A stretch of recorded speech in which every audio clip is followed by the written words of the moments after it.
नमस्कार, मी प्रभाकर लोंढे, खडतार प्रवास वर्तमानपत्राचा तथा खडतार प्रवास यूट्यूब चॅनलचा मुख्य संपादक. आज आपण RTI कार्यकर्ता बाळासाहेब सुभेदार यांच्यासोबत आहेत. यांच्यासोबत आज येण्याचं कारण असं आहे की शहरामध्ये ज्या प्रक्रिया घडतात, सर्वसामान्य माणसावर गुन्हे नोंद होतात, पण धनदांडग्या आणि राजकारण करणाऱ्या लोकांवर मात्र गुन्हे नोंद होत नाहीत. कायदा तर तोच आहे, मग सर्वसामान्य माणसाला कायदा लागू होत आहे, पण धनदांडग्या लोकांना कायदा लागू होत नाही का? पोलीस का गप्प? कायदा कोणत्या धाब्यावर जेवण करायला जातो? नेमकं कायदा काय करतोय? हा विषय घेऊन आपण बाळासाहेब सुभेदार RTI कार्यकर्ता या कार्यकर्त्यांच्या सोबत आहेत. आपण त्यांना विचारूया नेमकं काय घडायले धाराशिव शहरामध्ये. बाळासाहेब, बातम्या बरेचशा आल्या की मागच्या 13 तारखेला जिल्हा परिषदेच्या अध्यक्षा निवडीचा एक प्रोग्राम झाला चांगल्या पद्धतीनं. त्या दिवशी पूर्ण रोड पॅक होता, पण तुम्ही, मला वाटते अप्पर जिल्हाधिकारी मृणाल जाधव, काहीतरी काय नाव होते, शोभा जाधव निवासी उपजिल्हाधिकारी, त्यांची बदली झाल्यावर तुम्ही फटाकड्या वाजवल्या होत्या आणि तुमच्यावर लगेच गुन्हा नोंद झाला. पण काल पूर्ण जिल्हा परिषदेच्या प्रांगणामध्ये आणि रोड पॅक झाला होता, डॉल्बी लागल्या होत्या, आणि हेच डॉल्बी जयंतीला लागल्या तर डॉल्बी अटक होतात, डॉल्बीवर केस होतात, कार्यकर्त्यावर केसेस होत्यात. पण या प्रकरणावर कसल्याही प्रकारची केस किंवा कायद्याची अंमलबजावणी झालेली नाही. काय म्हणाल याच्यावर? आता एक विषय असा आहे की ज्या वेळेस एक भ्रष्ट अधिकारी या ठिकाणी होते, त्यांच्या मोठ्या प्रमाणामध्ये तक्रारी होत्या. एकट्या माझीच तक्रार नव्हती, तर अनेक व्यक्तीच्या तक्रारी होत्या. जिल्ह्यामधला कारभार पाहिला, यापूर्वीची त्या अधिकाऱ्याची कारकीर्द पाहिली, तर म्हणजे इथली जी काय आपली धाराशिवची जी काय जनता होती ती त्रासली होती, ग्रासली होती त्या अधिकाऱ्याच्या याला. त्या अधिकाऱ्याच्या आपण तक्रारी केल्या. त्या तक्रारीच्या अनुषंगानं जी काय कारवाई त्यांची विभागीय चौकशी प्रस्तावित केली शासनानं, त्याच्यामध्ये त्यांची बदलीही केली. त्यांना खालच्या जिथं की RDC सारख्या दंडाधिकारी पदावर होते ते त्यांना रोजगार हमीसारख्या जिथं की म्हणजे काही नाही अशा ठिकाणी त्यांना नेमलंही गेलं. मग असं असताना मग जी काय जल्लोष होता, फटाक्या मी वाजवल्या नव्हत्या, दुसऱ्या कुणी तर वाजवल्या होत्या. त्या आनंदामध्ये फटाक्या जे आहे जिल्हाधिकारी कार्यालयाच्या म्हणजे त्यांच्या प्रिमायसेसमध्ये पण नव्हत्या, त्याच्या प्रिमायसेसच्या बाहेर, म्हणजे त्याचा व्हिडिओ पण आहे, त्यांच्या CCTVमध्ये कैद झालेला आहे. प्रिमायसेसच्या बाहेर जिथं की वाहतुकीला कुठल्याही प्रकारचा अडथळा आलेला नाही. त्या प्रिमायसेसच्या बाहेर सेफ, म्हणजे कुठल्याही प्रकारचं म्हणजे शासकीय मालमत्तेचं नुकसान झालं नाही, कोणाचंही नुकसान झालेलं नाही. विशेष म्हणजे त्यावेळेचा जो काय वेळ होती ती वेळ होती सायंकाळचे साधारणतः 7ची वेळ होती. त्यावेळेला ऑफिस टायमिंग पण नव्हता, म्हणजे ऑफिस संपलेलं होतं, बाजूला न्यायालय पण बंद होतं. मग अशा कंडिशनमध्ये त्यावेळेला फटाक्या लावल्या. मग फटाक्या लावल्यानंतर विषय काय झाला, हे फटाक्या वगैरे लागल्या, वाजल्या वगैरे, त्याच्या बातम्या वगैरे आपण केलेलं होतं. मग ते बातम्या वगैरे बघून वगैरे मग ते जे तत्कालीन RDC होते, आता मला मिळालेली माहिती, ते जाऊन जिल्हाधिकाऱ्यापाशी रडले, बघा फटाक्या वाजविल्या, असं होता कामा नये, खूप वाईट वाटलं मला हे ते, असं जिल्हाधिकाऱ्यापाशी. पण जिल्हाधिकाऱ्यांनी त्याचं समर्थन केलं. म्हणजे एका भ्रष्ट अधिकाऱ्याचं तुम्ही समर्थन करताय, म्हणजे ही जिल्हाधिकाऱ्याला शोभेल अशी गोष्ट आहे का? असा जर जिल्हाधिकारी जर या जिल्ह्याला लाभलेला असेल तर त्याचं आपण ही करणार का? म्हणजे त्या जिल्हाधिकाऱ्यानं त्या भ्रष्ट अधिकाऱ्याचं समर्थन केलं, त्याची बदली झाली म्हणून त्याच्या आनंदामध्ये एका नागरिकानं फटाक्या फोडल्या म्हणून त्याच्यामध्ये तुम्ही गैरमार्गाचा अवलंब करून स्वतः पोलीस स्टेशन सांगत होतं की अरे असं गुन्हा दाखल करता येत नाही, हे चुकीचं आहे. तरी देखील पोलीस प्रशासनाचं सुद्धा ऐकलं नाही. हे मी तुम्हाला फिर्यादी कोण आहेत? फिर्यादी हा जो आहे तो महसूलचा आहे, मंडळ अधिकारी फिर्यादी आहे. त्यांना जी प्राधिकृत करायला लावलं त्यांनी SDOना सांगून त्याला प्राधिकृत करायला लावलं, म्हणजे तसं प्राधिकारपत्र दिलेलं आहे, SDOने दिलेलं आहे. मग सायंकाळी 7 वाजता तुम्ही तेवढं दक्ष होत आहे, सायंकाळी 7 वाजता तुम्ही तर तिथं नव्हता, किंवा समजा गृहीत धरा की तुम्ही ऑफिसमध्ये होताय, पण ऑफिस टायमिंग संपलेला होता ना. बरोबर. आता फिर्यादीमध्ये नाव कोणाकोणाचे आहेत त्याच्यात? त्यावेळेला अज्ञात व्यक्तीवर त्यांनी FIR दाखल केलेला होता. नावं काय घातली नाहीत कोणी? नाव वगैरे कुणाचीच नव्हते, परंतु मला टार्गेट करून त्याच्यामध्ये मला नोटीस दिली गेली. आणि तुमचं नाव नाही मग नोटीस तुम्हाला कशी काय दिली? नाही, मला मीच वाजवल्या असं त्यांनी, म्हणजे त्यांनी मला टार्गेट केलं गेलं की मीच तक्रारदार होतो ना, मी सगळ्या तक्रारी दिलेल्या होत्या. तुमच्यावर दबाव जिल्हाधिकाऱ्याच्या, तत्कालीन जिल्हाधिकाऱ्याच्या पण तक्रारी मी दिलेल्या आहेत. मग ह्यांचा जो काय भ्रष्ट बाजार आहे तो मी उठवायला लागलो ना, मी थांबच न गेलो. मग त्यांना वाटलं की असं गुन्हा दाखल केल्यानंतर मी थांबेन. अरे ते गुन्हे दाखल हे सोडून द्या, त्याला भीक घालणाऱ्यापैकी मी नाही. म्हणजे जे काय खोट्या तुम्ही गोष्टी करत असाल, चुकीचे गुन्हे दाखल करून जर माझा आवाज बंद करण्याचा प्रयत्न करत असाल, तर त्याला बाळासाहेब सुभेदार कदापि ही भीक घालणार नाही. मग तुमच्यावर गुन्हे नोंद झाले काय म्हणून? बाबा कार्यालयीन कामात अडचणा किंवा प्रशासकीय इमारतीच्या पुढे तुम्ही फटाकडे वाजवले, असा आहे का आरोप? कसा आहे आरोप ते? नाही, गुन्हा जो दाखल केला ना, त्यांचं म्हणणं असं आहे की मोठ्या आवाजाचे फटाके फोडले, मोठ्या आवाजाचे फटाके फोडले, त्यामुळं वाहतुकीला अडथळा झाला, ये जा करायला कलेक्टर ऑफिसमधले माणसं वगैरे त्या ठिकाणी व्यत्यय आला, वाहतुकीला अडथळा आला. आणि परत पुन्हा त्याच्यामध्ये त्यावेळेला आचारसंहिता होती. आचारसंहिता ही नगरपालिकेच्या ह्याच्यामध्ये होती. नगरपालिकेचं इलेक्शन ही पलीकडं होतं, म्हणजे इथं अलीकडं नव्हतं. आणि त्यावेळेला तर मोसम तर त्या दिवाळीचा प्रेड होता. त्या दिवशी माझ्या माहितीप्रमाणे काय तर ते आपल्याकडं तुळशीचा विवाह का काय तर असं होतं त्यावेळेला त्या प्रेडमध्ये. आता मला सांगा, फटाके बनवण्यासाठी परवानगी लागती, परंतु फटाके वाजवण्यासाठी परवानगी नाही लागत. बरोबर बरोबर. तुम्ही मोठ्या आवाजाचे फटाके बनवायला परवानगी देताय, परवानगी कोण देतं? जिल्हाधिकारी देतं त्या कारखान्याला. मग फटाके बरं, फटाके तुमच्या प्रिमायसेसमध्ये वाजले असते तर ठीक होतं.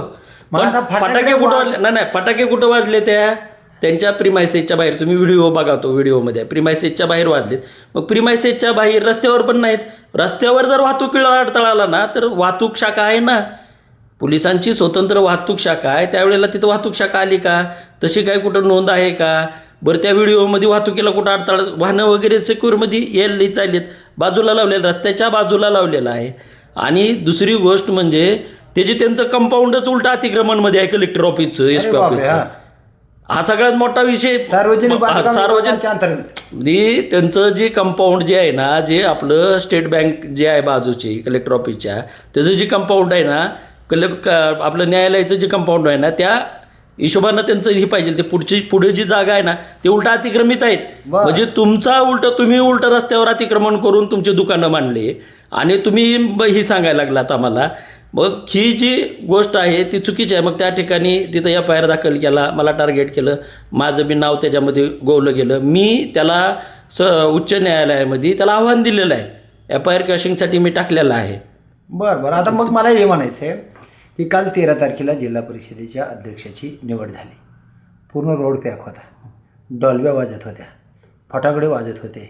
आणि माझ्या अंदाजाप्रमाणे सकाळी 11-12 वाजल्यापासून ते रात्री म्हणजे दुपारी 3-3:30 वाजेपर्यंत फुल गर्दी, रोड पॅक होता. ह्याला परमिशन होतं का? आता माझ्या माहितीप्रमाणे मी त्या कलेक्टर ऑफिसच्या प्रिमायसेसमध्ये होतो, तिथंच होतो दिवसभर.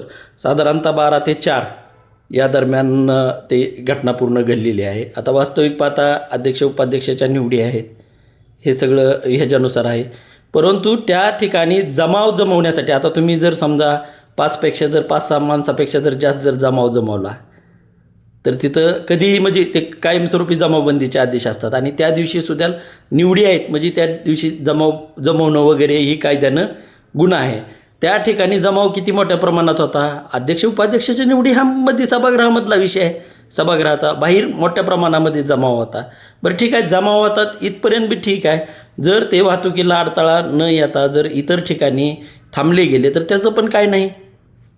जिल्हा परिषदच्या कंपाऊंडच्या आतमध्ये एवढा मोठा प्रिमायसेस आहे, त्या प्रिमायसेसमध्ये त्यांचे जे काय कार्यकर्ते वगैरे थांबू द्या, त्याबद्दलही आपलं ऑब्जेक्शन नाही. माझं एक तर पहिली गोष्ट, अजून एक क्लिअर गोष्ट करतो मी, की माझा कुठल्याही राजकीय पक्षात प्रवेश नाही, त्यामुळं मला राजकारण वगैरे हा विषय नाही. बरोबर. मी म्हणजे एक माझा प्रतिस्पर्धी आहे किंवा माझा विरोधक आहे म्हणून माझा त्याच्या बाबत वाद नाही. वस्तुस्थिती अशी आहे की त्या दिवशी जर बघितलं गेलं तर पूर्ण CCTV आहे तिथं, वाईस CCTV कॅमेरे बसवलेत कलेक्टरनी. आणि त्या ठिकाणी जी काय वाहतूक झालेली वाहनं आहेत, बसेस आहेत, ह्या सगळ्या तिथं आणल्या होत्या. मग ते पूर्ण रस्ता एवढा ब्लॉक झाला. त्या ठिकाणी फटाके फोडल्या गेल्या, फटाके वाजले. त्यावेळेला तुमच्या कांटाळ्या बसल्या. कलेक्टर तर तिथंच होते ना, सभागृह निवडीला तेच होते. त्यांच्या कांटाळ्या बसल्या नाहीत त्यावेळेला. काही म्हणजे एक मोजक्या 500 मीटर अंतरावरच त्यांनी होते. त्यांच्या कांटाळ्यात बसल्या नाही. बरं ते तर सोडा. पण मोठे आवाजाची जे काही कांटाळे म्हणजे असे पूर्ण त्या कलेक्टर ऑफिसमधले वगैरे, कलेक्टर ऑफिस हादरून ते फाईली अशा थरथर करत होत्या कलेक्टर ऑफिसमधल्या. म्हणजे एवढ्या मोठ्या आवाजाची त्या ठिकाणी डॉल्बी लावली गेली. तुम्ही मला सांगा, परवाच झालेल्या उरसामध्ये एवढ्या मोठ्या तुम्ही डॉल्ब्या जप्त केल्या पोलीस प्रशासनानं. पोलीस प्रशासन बी तिथं होते. त्या आनंदनगर पोलीस स्टेशनचा PI खुद त्या ठिकाणी होता. मग मला सांगा, त्या PIनं, त्या पोलीस प्रशासनानं काही अंतरावरच तीच SP ऑफिस आहे, त्या SPनं ती डॉल्बी ताब्यात का घेतली नाही, हा माझा प्रश्न आहे. म्हणजे तुम्ही कायद्याचे रक्षक आहेत ना, तुमच्याकडे पॉवर आहे ना तेवढी. बरोबर. पॉवर असताना तुम्ही त्या पॉवरचा वापर का करत नाही? डॉल्बी तुम्ही ताब्यात घेतली नाही, फटाके वाजलेल्या, त्याच्यावर महसूल प्रशासन, आता फटाकेचा जो FIR आहे तो महसूल प्रशासनाने केला. महसूल प्रशासनाने इथं काय FIR दाखल केला नाही फटाके वाजवलेल्या. कायद्याची पायमल्ली केली जाते का? काय पायमल्ली जाते. आणि ही तर गोष्ट आहेच. त्या दिवशी बी डॉल्बी लावली होती. डॉल्बी लावली, तिथं धिंगाणा घातला, रस्ता पूर्ण ब्लॉक होता. डॉल्बीच तेवढंच नाही, पण तिथं जवळजवळ 10-12 GCB आणल्या होत्या. त्या GCBनं गुलाल वगैरे उधळला गेला आणि रस्ता पूर्णपणे बंद केला गेला. मग तुम्ही वाहतूक, त्या ठिकाणी वाहतुकीला अडथळा आला, त्यावेळेला पोलीस प्रशासन काय हात बांधून का बघत होतं? बरं, हे झालं. पण नगर उपाध्यक्ष आणि जी सभापतीच्या निवडी होता त्या दिवशी सुद्धा त्या ठिकाणी डॉल्बी लावला होता. त्या दिवशी सुद्धा त्याच्यावर सुद्धा कारवाई केली नाही अशी मला माहिती मिळालेली आहे. तिथं सुद्धा डॉल्बी लावला. त्यावेळेला तर दुपारचा टायमिंग होता. न्यायालय त्यावेळेला चालू होतं का? 13 तारखेला बी न्यायालय चालू होतं. बाजूला संवेदनशील भाग आहे, न्यायालय आहे. आणि हा जो प्रिमायसेस आहे तसं बघायला गेलं तर तो त्या ठिकाणी प्रतिबंधित आहे. म्हणजे ह्या गोष्टी सगळ्या करायला. मला हे म्हणायचं की बाबा, सर्वसामान्य माणसाला जो न्याय आहे तोच सत्तेतल्या सुद्धा माणसाला न्याय आहे. सर्वसामान्य माणसावर कायद्याची जी ही अंमलबजावणी करायची, तशीच शासनाच्या किंवा निवडून गेलेल्या लोकांवर पायमल्ली, म्हणजे त्यांना न्याय मिळत आहे मोठ्या माणसांना, पण सर्वसामान्य माणसाला न्याय मिळत नाही. मग इथं कायद्याची पायमल्ली शासनाकडूनच होती का? शासनाकडून म्हणता येत नाही. प्रशासन जे आहे, आता शासन आणि प्रशासन हा शासनाचाच एक भाग आहे. शासन काहीच करू शकत नाही हो. प्रशासनाकडे एवढी मोठी ताकद नाही ना. आता बऱ्याच वेळेला मी काही जे काय बातम्या वगैरे बघतो, त्या बातम्यामध्ये वगैरे असं येतं आहे की बाबा शासनच इथंही आहे, मग प्रशासनानं काय करावं, प्रशासन मजबूर आहे, अशा काय येतात. पण प्रशासनाकडे एवढी मोठी ताकद आहे की शासनाला प्रशासन भीतय कुणाला? कायद्याची पायमल्ली व्हायली म्हणजे कायदा करेक्ट त्यांनी कायद्याचा वापर करणं झाले प्रशासनातली माणसं. मग प्रशासनातले मुख्य अधिकारी भीतच कुणाला, असं माझं मत. भीतेत कोणाला माहिती आहे का? भीतेत का? तर ह्यांच्या खाली अंधार आहे. हे चोर आहेत. बरोबर, हे खरे चोर आहेत आणि त्यांनी केलेल्या चोऱ्या आमच्या उघड्या पडतील. हे उद्याच्याला सभागृहामध्ये आमच्या विरोधात बोंबलतील. बरोबर. म्हणून ह्या गोष्टीला त्यांनी भीती आहेत आणि म्हणून त्याची अंमलबजावणी करत नाहीत. हा विषय. आता प्रशासनाकडे एवढी मोठी ताकद आहे ना, जो कोण शासन म्हणून त्या ठिकाणी बसला ना, मग ते कुठलाही मंत्री असू द्या, त्या मंत्र्याला सुद्धा कोंडून फटके देण्याची ताकद प्रशासनामध्ये आहे. तुम्हाला सांगतो एक उदाहरणार्थ, एक IPS अधिकारी तुम्हाला सांगतो राज्याच्या मुख्यमंत्र्याला अटक करते. राज्याच्या मुख्यमंत्र्याला अटक करते. ही त्याच एका IPS अधिकाऱ्याची ताकद आहे. आणि दुसरीकडे तुम्ही बघत असाल, IAS अधिकारी अशोक खेमकांची कारकीर्द बघा, IAS अधिकारी तुकाराम मुंडे साहेबांची कारकीर्द बघा, IAS अधिकारी आपल्याकडं हे होते प्रवीण गेडाम साहेब होती, त्यांची कारकीर्द बघा. मग हे अधिकारी आजही आणि तेव्हाही भीक घालत नव्हते. नारायण राणे साहेबांना जेवणाहून अटक केलं होतं उचलून. मग मी काय प्रशासनाकडे खूप मोठी ताकद आहे. कारण कसं आहे माहिती आहे का? आता उदाहरणार्थ तुम्हाला सांगतो, आपले जे नगरपालिका असतील, जिल्हा परिषद असेल, यावरती प्रशासक किती वर्ष होतं? बरोबर, 4 तिथं शासन होतं का? तिथं बॉडी होती का? नव्हती. मग हे बंद पडली का यंत्रणा? नाही. मग शासनाशिवाय प्रशासन बंद कधीच पडू शकत नाही. बरोबर. पण प्रशासनाशिवाय शासन चालू शकत नाही. बरोबर आहे. म्हणजे ह्यांचा जो कारभार सगळा कोण हाकतंय तर ते प्रशासन हाकतंय. ह्यांची जर झुळी कोण भरतंय तर ते पूर्णपणे प्रशासन भरतंय. म्हणजे राज्यकर्त्याची राज्यकर्त्याकडे पैसा कुठून येतोय, ही आर्थिक प्राप्ती कुठून होती, हे इलेक्शनमध्ये वाटायला पैसे असतील, झालं तर जे काय खर्चायला पैसे असतील, त्यांच्या गाडीच्या तेलापासून राहण्याच्या सोयीपर्यंत, त्यांच्या अनरेट बनेलपर्यंत कोण जर व्यवस्था करत असेल तर ती प्रशासन करतं. बरोबर. त्यांच्या अंगावरती असलेली अनरेट बनेल सुद्धा तुम्हाला सांगतो त्यांच्या खिशातल्या पैशाची नाही. अरे बापरे. ही सगळा हा प्रोटोकॉल असतो. कुणाचा प्रोटोकॉल कुणी कसा पाळायचा ह्याची सगळी सिस्टीम ठरलेली आहे. बरं बाळासाहेब, आता मला शेवटच्या प्रश्नामध्ये हे विचारायचं की प्रशासनानं कारभार कसा हाकावा आणि प्रशासन ज्यावेळेस कारभार हाकते त्यावेळेस शासन त्याच्यावर दबाव आणते असं बरेचसे अधिकारी बोलून दाखवतात.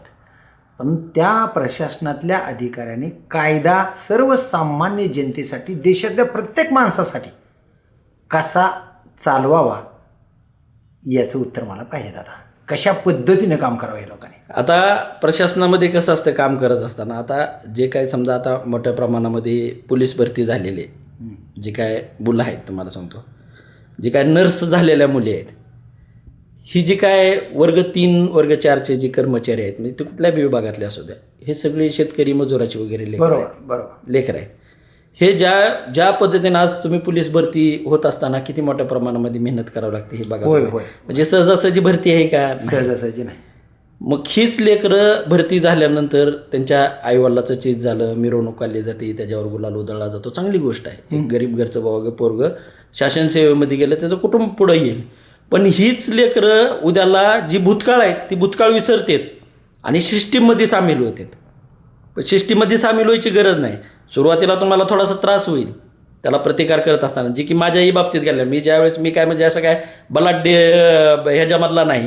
मलाही सुरुवातीला त्रास झाला, दबाव तंत्र वगैरे ह्याचा वापर करायचा प्रयत्न केला, परंतु मी त्याला भीक घातली नाही. आज मला भीची गरज नाही, कुणाची हिंमत बी नाही माझ्यापर्यंत यायची, दबाव टाकायची नाही ते, ह्या गोष्टीचा विषय नाही. तसा तुम्ही जर सुरुवातीला जर प्रतिकार केला त्या गोष्टीचा, त्याला जर थोडंसं लाललात तुम्ही, तर भविष्य काळ हा तुमचा सुखकर असतो. मग हित विषय कसा आहे, तुम्हाला लालच दाखवलं जाते, तुम्हाला झटपट श्रीमंत व्हायचं असं दाखवलं जातं आणि झटपट श्रीमंत होण्याच्या त्या आमिषाला तुम्ही बळी पडतात आणि बळी पडल्यानंतर परत पुन्हा तुम्ही इथं चोरी केली तिथं चोरी केली, ही जी ब्लॅकमेलिंग आहे ती शासनाकडून झाली जाते. मग तुझं बी बरं, तुम्ही जागा आणि आम्हाला बी जगवा, हा जो काय प्रोटोकॉल आहे तो शासनाचा आहे. शासन म्हणजे कोण? शासन म्हणजे कोण? आपण निवडून दिलेले प्रतिनिधी, त्यातूनच शासन म्हणून मंत्री वगैरे झाले, शासन म्हणून कारभार हाकतात. बरोबर. मग ही शासनाचा जो कारभार कोण हाकतंय, त्याचं जर अर्थकारण कोण सांभाळतंय, तर हे प्रशासन सांभाळतंय. तर जर तुम्ही ह्याच ठिकाणी जर आदर्श तुम्ही जर प्रवीण गेडाम असतील, तुकाराम मुंडे असतील, IAS अशोक खमका असतील, जे की IPS अधिकाऱ्यांना, ज्याला मुख्यमंत्र्यासारख्या म्हणजे उच्चपदस्थ नेत्यांना, उच्चपदस्थ ह्याला घटनेतील याला अटक करण्याची हिंमत केली, तिथं मग त्यांचा तुम्ही आदर्श घेऊन त्या ठिकाणी काम केलं पाहिजे. आणि तुम्ही जर निडरपणे असं जर काम केलं ना, तुम्हाला बेची कोणालाच गरज नाही. आणि तुमची लेकरं, बायको लेकरं सुद्धा स्वाभिमानानं सांगतील की यार माझा बाप इमानदार आहे. आता माझ्या प्रश्नाचं उत्तर मला मिळालं नाही. प्रशासनातील अधिकाऱ्यांनी कायद्याची अंमलबजावणी कशी केली पाहिजे हे सांगा. कारण राजकारणाच्या मंत्री महोदयाच्या दबावामुळं हे लोक तेवढे काटेकोर कायद्याचे अंमलबजावणी करत नाहीत असं लोक बोलून दाखवतात. म्हणजे शासनाचा आमच्यावर दबाव आहे असं म्हणतात. प्रशासनातल्या अधिकाऱ्यांनी कसे काम करावं? प्रशासनाला तेच सांगतोय मी की जर तुमच्या खाली अंधार नसेल तर तुम्हाला घाबरायची गरजच नाही. गरजच नाही. म्हणजे तुम्ही स्वच्छ वागले पाहिजे ना. तुमच्या खाली जर अंधार असेल, आता मला एवढं जर माझ्या खाली जर अंधार असेल तर मी आजही बोलू शकलो असतो का? बरोबर. मी कुठं तर लपून बसलो असतो, मी बोलू शकलो नसतो. तर ह्यांच्या खालचा अगोदर अंधार दूर झाला पाहिजे. जे काय या पोलीस प्रशासनानं जे आहेत, आता मोठ्या प्रमाणामध्ये यांची हप्ते वसुली आहे. आज तुम्हाला सांगतो, ज्या स्थानिक पोलिसांना तुम्हाला सांगतो त्या स्थानिकच्या पोलीस स्टेशनला देता येत नाही, असं असताना त्यांनी स्थानिकच्या पोलीस स्टेशनला ड्युट्या दिल्या जातात, त्याच्यावर वसुलीची जबाबदारी दिली जाते. 2 नंबर धंद्याचे हप्ते गोळा केले जातात. तुम्हाला सांगतो त्यातून जी जमा होणारी काय पुंजी आहे ती वरपर्यंत पोचली जाते. हे काही सिस्टम आहे सगळं. याच्यामुळे याच्यामुळं इथं विषय कसा आहे माहिती आहे का, की फक्त अंमलबजावणी कोणाच्या बाबतीत आहे? सर्वसामान्य. त्याच्या गरिबांची गाडी अडवली, तो कायद्याचं उल्लंघन केलं, लगेच त्याला फाईन. पुराव्याची गरज आहे नाही. मग कायद्यामध्ये सुद्धा कुठं तर बदल झाला पाहिजे. ह्यांनी जर कुठल्या कायद्याचं उल्लंघन केलं किंवा काय केलं, ह्यांची तक्रार दिल्यानंतर अगोदर त्याची चौकशी होणार. चौकशी झाल्यानंतर परत त्याला नोटीस दिली जाणार. खुलासा समाधानकारक नाही वाटला तर पुन्हा विभागीय चौकशी प्रस्तावित केली जाणार. विभागीय चौकशी प्रस्तावित केल्यानंतर ती 4-5 वर्षे चालणार. मग त्यातून पुन्हा त्याला 4-5 वर्ष कुठला तक्रारदार पाठपुरावा करू शकत नाही. मग तीच बघून मोसम बघून पुन्हा त्याला निर्दोष सोडला जाणार पैसे घेऊन वगैरे. ही जी काय पद्धत आहे ना, ही बंद झाली पाहिजे. कायद्यामध्ये कुठं तर ह्या पण दुरुस्त्या झाल्या पाहिजे. जी सर्वसामान्य व्यक्तीवर तुम्हाला सांगतो गुन्हा खरा की खोटा हा सिद्ध झाल्यानंतरचा भाग आहे, त्याच्यावर लगेच FIR दाखल. आणि हिथं उघड चोऱ्या करायला. सगळ्यात मोठा जर देशाचं नुकसान कोण करायला लागले तर प्रशासन करायला. प्रशासनामध्ये खूप मोठी ताकद आहे, पण ते प्रशासन त्याची ताकद विसरायला लागले. जे आलेले आता नवतरुण युवक आहेत, मग IAS असतील, IPS असतील, हे लोक म्हणजे तीच नाही, फक्त काय त्यांच्या डोक्यासमोर की फक्त पैसा कमवणे. पण त्याचे दुष्परिणाम बी तेवढेच आहेत, त्यांना ते भोगावं लागते. सुरुवातीला कळत नाही, पण परत पुन्हा सिस्टममधून बाहेर पडायचं बी मुश्किल आहे. पुन्हा का तर तुम्ही 1 चोरी केली काय 10 चोऱ्या केल्या का? चोरी आहे ना. त्या माझ्या जिल्हा परिषदेच्या अध्यक्षांच्या निवडी दिवशी जी गर्दी जमवली, त्या दिवशी जी फटाकडे वाजवली, त्या दिवशी जी डॉल्बी लावली, त्या दिवशी जी सर्वसामान्य माणसाला त्रास झाला, या बाबतीमध्ये त्यांच्यावर गुन्हे नोंद झाले पाहिजेत का? गुन्हे तर दाखल झालेच पाहिजे. जर गुन्हे दाखल नाही केले कलेक्टर SP ने तर त्यांची खैर ठेवणार नाही. त्यांचा सगळा बाजार बाळासाहेब सुभेदार उठवणार. काय बोलता? बाजार उठवणार, कायद्याच्या चौकटीतच राहून उठवणार. ह्यांचे सगळे चोऱ्या केलेल्या, ह्यांनी जी काय जेवढं काय खाल्लंय तेवढं ह्यांना वाकाय लावणार. ह्यांना इथून धाराशिवमधून जर नीट जाऊ दिलं तर आपण लबे नावच बदलून ठेवायचं. जिल्हाधिकाऱ्याला आपले ताकद आहे, तुम्ही कायद्यात राहाल तर फायद्यात राहाल. कायद्यातच राहून कारभार करा. कुणाची तर दलाली करून कुणाच्या तर ताटातलं मांजर होऊन जगू नका. बरोबर. तुम्ही जिल्हाधिकारी आहेत, IAS ऑफिसर आहेत, SP आहेत, IPS अधिकारी आहेत, त्यांनी त्यांच्या पद्धतीनं कायद्यात राहूनच काम करावं. कायदा जो सर्वसामान्यासाठी आहे तोच बलाढ्य शक्तिशाली व्यक्तीसाठी सुद्धा आहे. त्यांनी कुठल्याही प्रकारे दुजाभाव करू नये. कायदा मला बी माहिती आहे, कायदेशीर चौकटीत राहूनच त्यांना आव्हान दिलं जाईल. एवढं लक्षात ठेवा. परत आपल्याकडं माफी नाही. बाळासाहेब, भावी काळामध्ये राजकारणाची काही स्वप्न पडतात का? राजकारणामध्ये प्रवेश होण्याची काही शक्यता आहे का? काय नेमकं? माझी नाही, सध्याला तर माझं राजकारण वगैरे हे काय माझ्या डोक्यामध्ये नाही. भावी काळात मी ज्या ठिकाणी आहे त्या ठिकाणी व्यवस्थित आहे आणि मला तेच व्यवस्थित वाटते. राजकारण वगैरे हे काय माझ्या सध्या डोक्यामध्ये नाही. तर हे आहेत बाळासाहेब सुभेदार.